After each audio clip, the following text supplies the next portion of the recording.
Hello and welcome to this GGB webinar. Now allow me to introduce today's speakers and get this webinar started. Andrea Epli is a Business Development Specialist at GGB, and also presenting today will be Matthew Steiner, who is the Applications Engineering Lead with GGB. And with that, I'll hand things over to Matt. Matt? All right, so thanks everyone for joining today.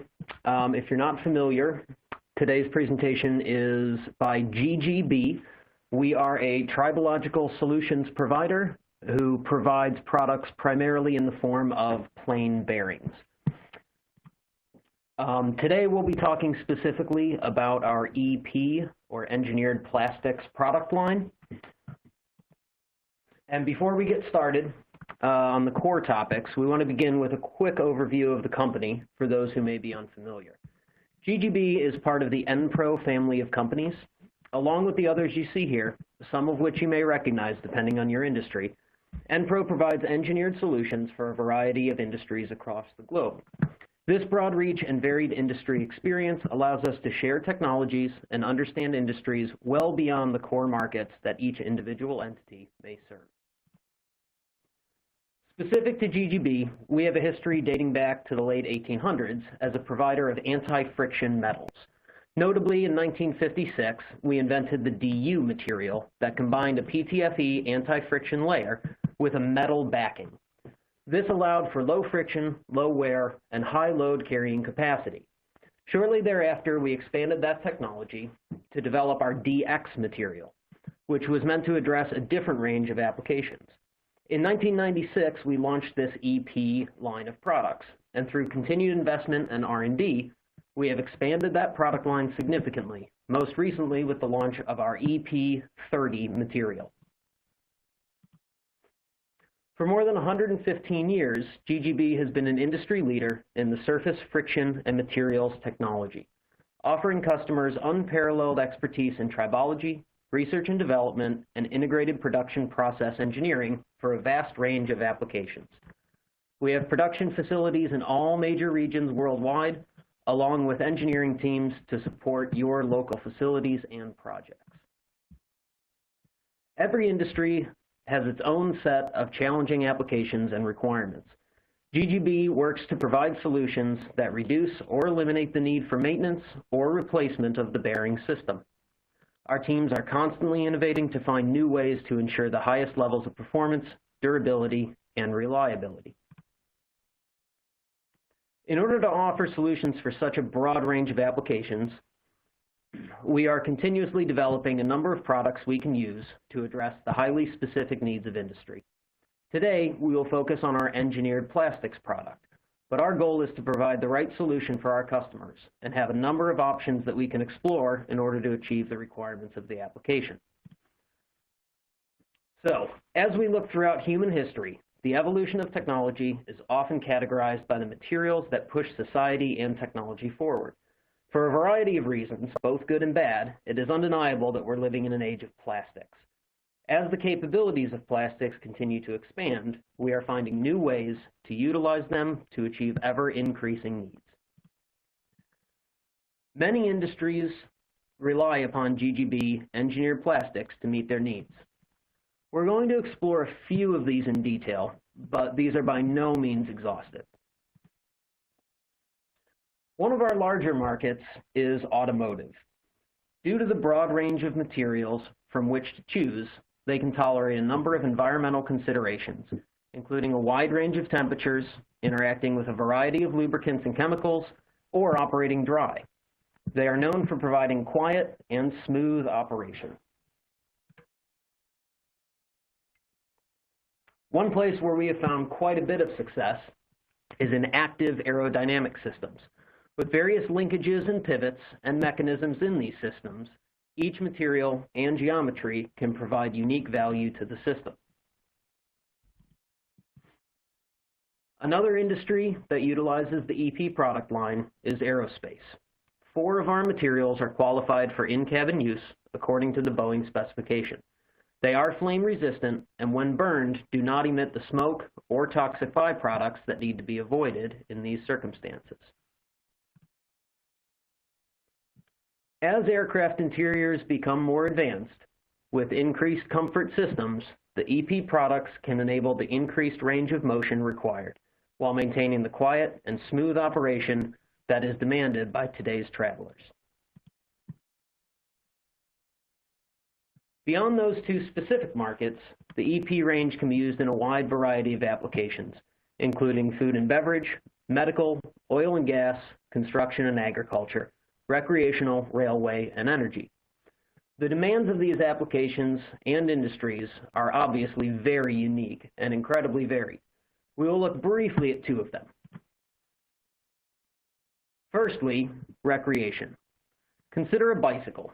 Depending on the needs of the user, they may require various systems to tolerate a rough terrain, higher speeds, or even electric assistance systems. Whatever the needs, GGB can provide a solution that provides the desired functionality. Another industry that uses the EP product is food and beverage packaging. Whether it is a bottle filling machine or a final packaging system, the EP product can deliver to the requirements, whether they be temperature, chemical compatibility, or simply a free-moving and maintenance-free system. For a bit more insight, I'm going to turn things over to my colleague, Andrea Epli, who will explain a bit about the formulation of our materials and some of the ways we can adapt them to various tribological needs. Thanks, Matt. So what we have heard so far, we have heard Matt speaking about various applications, various market needs, various possibilities where we could use the materials, and the materials are in the position to create a benefit for your application. Let me sum that up again. So we are talking about weight reduction, noise reduction.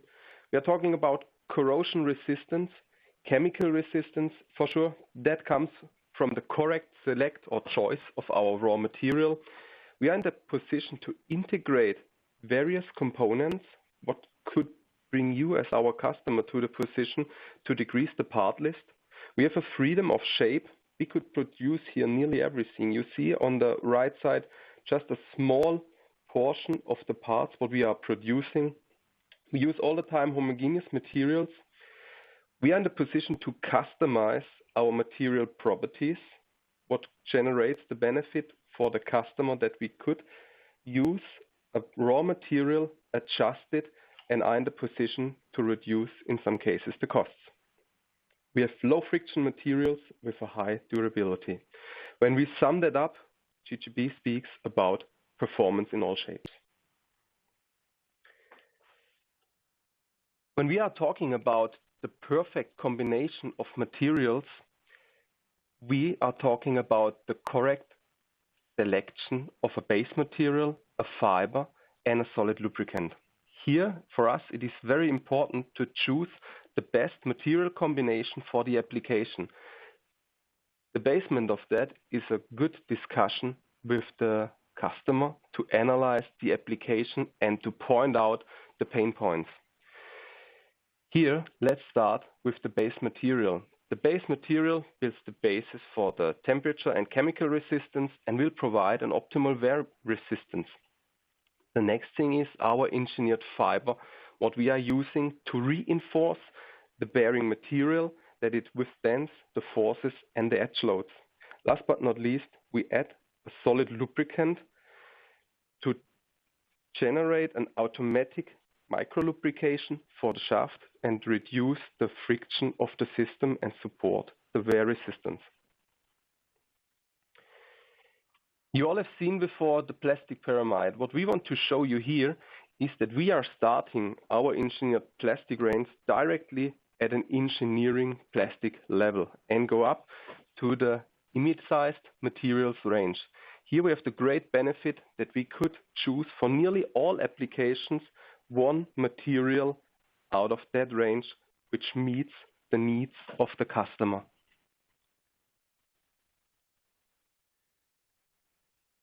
When we are starting to review a customer application, we have the first need to have a closer look to the raw material or to the base material, what we are selecting for the customer's application. Here, let me explain you a bit more in detail the pros and the cons of the raw materials. The first material what we choose is a POM base. It has a very good price-performance ratio, a low water absorption without an impact on the tribology or on the mechanical properties. It is easy to mold. When we are talking about easy to mold, we are talking about design features or wall thickness. We could add that easily. Another great benefit of the material is that it is not brittle. It is forgiving, so it can take edge loads without receiving cracks or other things. The damping effect is, especially for our automotive customers, very interesting. Also, the negative things is that the POM has still a kind of an aging effect, that it gets after years a bit a brittleness. It is limited in temperature capacity and in speed and the environment, and the load which the bearing could cover is limited. The next material out of our range is a PBT. It is more or less the modern version of a POM. Also here we have a very good price-performance ratio. The water absorption is also very low, so it has not to be taken in account when we are calculating the bearing dimensions. Also, that material is easy to mold. We could add here very flexible clips, other features to keep the bearing with a mechanical safety system in position. It is a forgiving material, and again, it has a damping effect. What limits the material is just the temperature and the load capacity. The next material, what was also mentioned by Matt, what we have recently launched is our EP30, and here the base material builds the PA66. Also a good price-performance ratio. Again, easy to mold. The chemical resistance, especially against organic agents, is very good when we compare the price of the raw material to the resistance factor. It is limited in the temperature capacity. It absorbs water, but we are in the position to calculate it directly at the beginning, that we have a clear picture what size the material or the bearing will have when it has absorbed the water. The negative thing here is that the water absorption increases the dimensions, and that have to be, as explained, calculated or taken in account to avoid a blockage of the system. Our next material, where we also do a big step in the performance, is the PPS. We have here a very good chemical resistance, a very good temperature capacity. We can go up to 240 degrees C. The price-performance ratio is compared to the chemical resistance and the temperature resistance very good. The load, which could be carried, also great compared to the price. We have a good creeping resistance, a low water absorption. When we talk about a low water absorption, we go down to 0.05%. That's really nearly nothing. The only negative thing is that the material is brittle, but the brittleness is just important when the bearing is not installed in a housing. When it is installed, all the shocks are taken by the housing. Difficult to mold. As explained, the material is brittle, and when you heat it up, the material gets extremely liquid.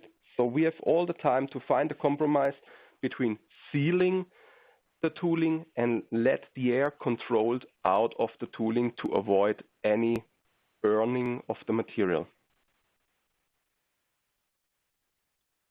The next material is a PEEK. We have here a very good temperature resistance, a very good chemical resistance. Nearly nothing can destroy a PEEK-based bearing. Also, the temperature and the load capacity is extremely high. Here we have to mention it is difficult to mold out of a simple reason. We have to control the tooling temperature extremely accurate, keep it at that level, and have also to select special heating devices for our material when we produce the parts out of it. Last but not least, I want to say some words about our PAI, about our polyamide imide material. It has a very good temperature capacity. It withstands a heat up to 259 degrees C. The chemical resistance is also impressive. We are mentioning here that it is difficult to mold. and that we are needing an additional tempering process. Let me explain you that a bit more in detail. We produce first a green part, take it, put it into an oven for 14 days. In that 14 days, the molecular structure is changed, and we are not allowed to open the oven in that 14 days. But because of that fact, the material withstands heat up to 259 degrees C. The next important thing are our fibers. So when we are choosing a fiber or an engineered fiber for our materials, we have to take in account what application the bearing will be used for. So the first fiber what we have in our EP material, in our classic material, is a glass fiber. The great thing is it reduces the overall costs, it improves the mechanical properties, it increases the stiffness and the modulus. Also the material is in position to carry more load than before. The coefficient of friction increases,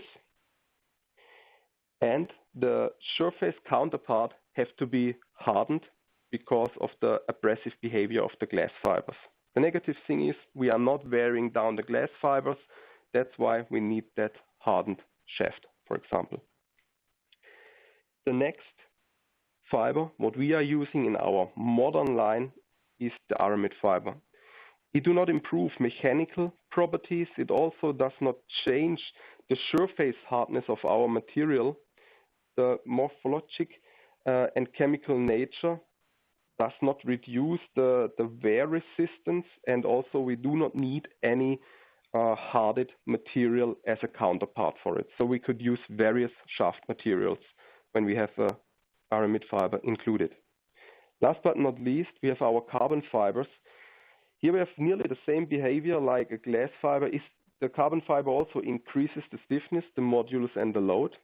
Another great thing is the thermal and the electric conductivity is increased. So we build here an electric conductive plastic material. A negative thing is due to the fact that the material is also very hard, we need a hardened material, and it's especially suitable for wet applications. So for all the lubricated applications, that could be the fiber of your choice.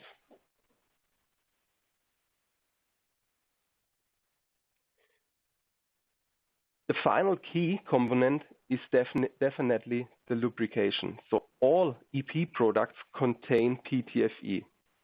It is a high-performance solid lubricant that provides optimum bearing properties and includes a low friction and wear.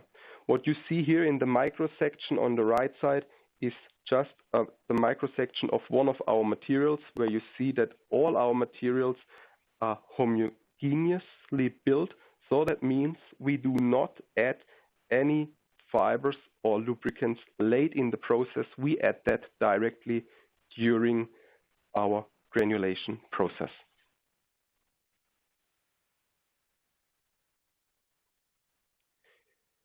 What I want to show you here is a kind of our EP product materials overview. Our engineering team uses that, also our sales engineering team uses that for the first customer contact. When we start to review the customer's application, the engineering team is directly in the position to say, okay, that material makes sense for your application. That's the first material of choice. With more security, you could use that we are in the position to say we have 2 or 3 materials to go forward with, where we have to invest a bit more, review the application more in detail, and then make a specific selection for the application directly. What else do you see here? Here is indicated the material name or the product name, the base material, the lubricant, what we use, the engineered fiber which is used for the production of the raw material or for the base material, then a maximum temperature and a maximum load. Because of the fact that we are talking here about thermoplastics, you see here just the maximum temperature and the maximum load capacity of the materials. For sure, we have all material curves here internally in GGB available that brings the engineering team into the position to all the time specify the load in combination with the temperature to really say the material is in position to carry a specific load or not. For us, it is also very important that we are doing a high-class or world-class compounding process. Because of the fact that we do not add anything late in the process, we add everything directly in the beginning. That means we take a base material, we add the fibers and the lubricants, and then during the granulation process, we receive a homogeneous distribution of everything, and that brings us into the position to speak about the materials and to have all the time the same performance in the application.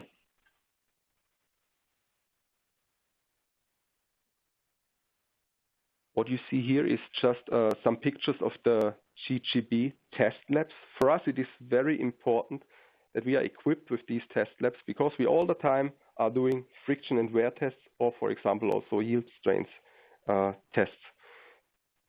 We control here each single batch directly after the granulation process if the material meets the specification or if not. So that means we have all the time live data available for our calculation or selection programs, and we can speak about the material, the performance of it, talk about lifetime of the materials, calculate the press fit, the interference, etc. Last but not least, I want also to show you a test result from one of our materials. What are we doing here is we control all the time the wear resistance, the temperature increase, and the coefficient of friction. You see here also that's a kind of a standard test. There is a speed mentioned with 0.102 meter per second and a specific load of 11.3 megapascal, and the curve builds up a specific sliding distance. So we are controlling all the time our materials. Yeah, and with that being said, I want to hand it over to my colleague Matt again. Thanks, Andreas. So, as you have all seen, there's a number of methods that we use to achieve the performance characteristics of our materials.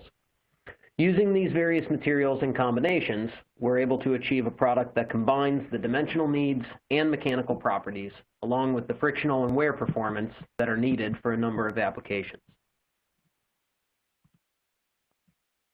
With this approach, we can deliver a product that plays to the strengths of each individual ingredient, but becomes more than the sum of its parts. Whether you are trying to achieve a performance improvement, simplify or eliminate maintenance, integrate components, or achieve a smoother running system, it is likely that there's an EP material to help you realize those needs. The products aren't the only thing that GGB has to offer, though. Through our laboratories around the world, we can evaluate our materials to ensure that they deliver the performance required. We want to be sure that each and every part lives up to your needs and allows you to achieve the system-level performance for your application. With local application engineers, we aim to provide a close technical resource who you can collaborate with, a team who understands each application and industry and is dedicated to providing a reliable solution. Whether you're looking to reduce costs, improve performance, reduce maintenance needs, simplify your system, or try something completely new, GGB can provide the right solution for your needs. The earlier we begin to collaborate and share ideas and possibilities, the sooner we can help you realize your objective. So with that, we're going to hand it back to Kim and get to a couple of Q&A that have come through. Great, thanks, Matt. We are going to get to the Q&A. Okay, our first question is, what applications have you had the most success in with engineered plastics? That's a great question. So we have various applications where we are very successful, but let me point some of the applications out. We are very successful in water pumps where we need a good chemical resistance combined with a great hydrodynamic behavior. Also, what is interesting to have a closer look to are chain applications where we need a high chemical resistance or a more increased heat resistance when the chain is going through an oven or something like that. Another big field of applications is for sure our automotive segment, where we have a lot of success when we are talking about applications under the hood or for braking applications. Okay, thank you. Our next question looks like someone's looking to locate published data sheets on material. All our material data sheets are uploaded to the GGB website. Here are the generic data included. If you need something specific, we have there also the real technical data sheets, and we are happy to send them out to you. Okay. Our next question is in two parts. Someone's asking, what are disadvantages of plastics, and when would plastics not work for an application? The disadvantages of plastics, easy to say because we are working here with thermoplastics. Our materials react on temperature. That means the higher the temperature is, the lower the load is what the material could cover. And this is something what we have to take in account. That is extremely important. The other thing is where we will have no success is when we have extreme high speed, where the material gets too hot and the heat cannot go out of the overall system. There we see also a limit directly. Okay, another question here. Can we, I think it's inject a mold part for use as compressed sealings for gas tight to 280 degrees Celsius? Here we have again the limit due to the fact that we are talking about the thermoplastics with 280 degrees C. The material will be that soft that I see there a limit with the actual existing line. But here we have another possibility, maybe to take another material out of the GGB range. For sure, that must be analyzed in a separated call, maybe that we could analyze what makes sense for that. But 280 for the actual range is not the best fit. Okay, looking at one other question here. What would make you choose a plastic bearing over a metal bearing?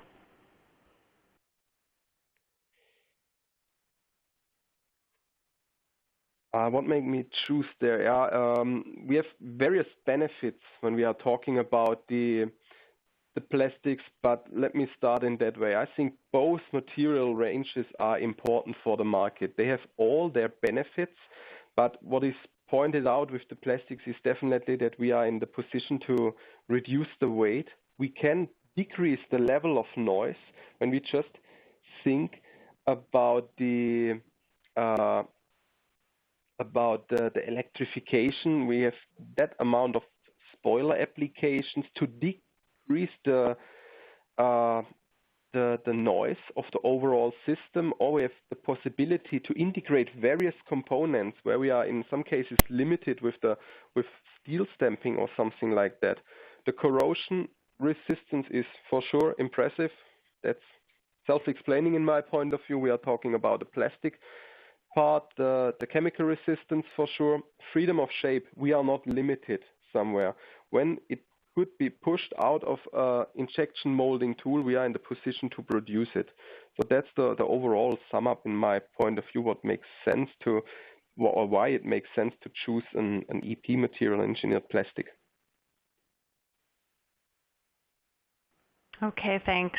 Someone is asking what makes GGB stand out amongst your competitors? The overall benefit, in my point of view, of GGB is that we have a very broad range of materials that brings us into the position to support the customer, not only with one material like a plastic. We have also metals, we have metal polymer, we have bimetals, we have that amount of various materials that we could act for the customer like a single source, or the one source to choose from. And yeah, that's for me the benefit of GGB, definitely the broad product range, and for sure the application engineering competence what we have, that we have everywhere an expert around the globe who is in the position to visit the customer, to analyze everything in detail, and to find a solution together with the customer. Yeah, Andreas, if I can add to that, I think that's a very good point. The broad range of materials that we offer is one of the big things that sets us apart. And I wanted to address a couple of questions that came through asking about very specific polymers or copolymers or blends. And I think the key thing that we want to make sure is understood is that throughout the broad range of materials that we use, we're constantly experimenting with different additives, different polymers, different processing techniques to achieve the higher temperature range, the different chemical performance, so on and so forth, right? To meet the needs of such a broad industry, rather than to focus on a material development and bring it to the market and say, this is the solution for X, Y, and Z, right? We're exploring and constantly innovating so that we can address new markets and provide new solutions that we may currently not offer, or no one may currently offer on the market.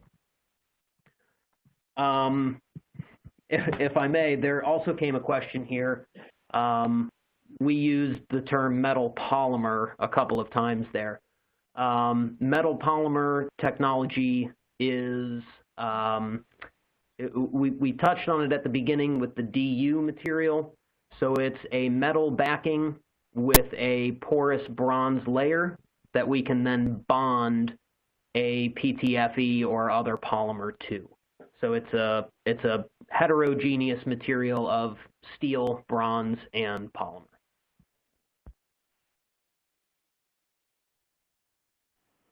Okay, thanks for that, Matt. Looks like we've got one more question here. When should a design engineer reach out to a bearing supplier? And a two-part to that, what is the advantage of reaching out early?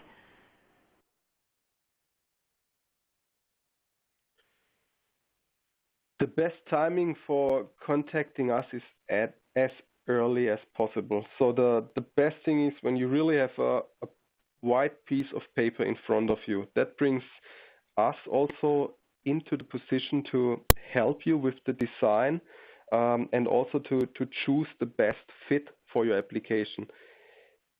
In that case, as early as possible. That's clear. That's the best what we can achieve, because we really want to show you that we are your partner in that selection, and that you could use our knowledge about tribology to improve your overall system. So to sum it up, when you need a bearing, directly contact us. Okay, thank you for that. Well, we're going to wrap up this webinar right there. Thank you to our presenters for spending some time with us today, and thank you to all of our audience members for being a part of this webinar event. Take care, and we'll talk with you soon.